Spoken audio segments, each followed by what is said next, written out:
There is this really cool psychological concept called projection.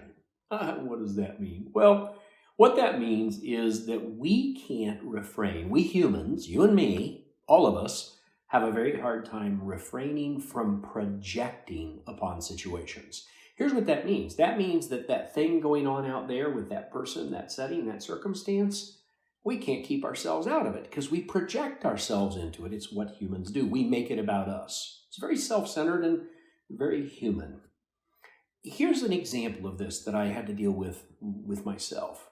I technically am what we would label codependent. I get entangled in relationships, and I've worked years to get disentangled. But the way that would play itself out is if something was going wrong with you, if you were angry, frustrated, difficult, having difficulties, my interpretation, my projection was that it was either because of something I had done or something I didn't do, or that I was supposed to do something to remedy it. Do you hear the projection? See, I can't let you be uncomfortable, disquieted, suffering, difficulty, whatever, without me taking it on. That's what projection is. I project myself into your circumstances. Now, all of us do this to some degree or another, and I'm not going to suggest that my pattern is your pattern. I am going to suggest that many of the struggles that we have are because we project ourselves into things that actually have nothing to do with us. And so one of my mentors in recovery told me years ago, he would tell me regularly, Ron, their stuff is none of your business. Actually, he threw in some really good curse words with it usually too. That's none of your business.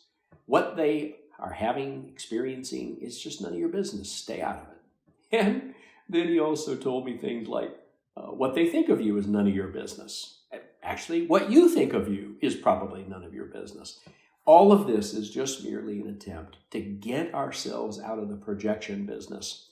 But here's the challenge. A psychologist that I was listening to one day said, let's be honest, we humans are nonstop projection devices. It's built into our being until we reach that point where we can be good enough at catching our own projections and reeling them back in. And then, you know what? I don't have to get twisted up with you, and I don't have to insert myself and get twisted up in your stories. Makes for a whole lot more peace and harmony if we can just get out of the projection business. Try it. I think you'll be amazed.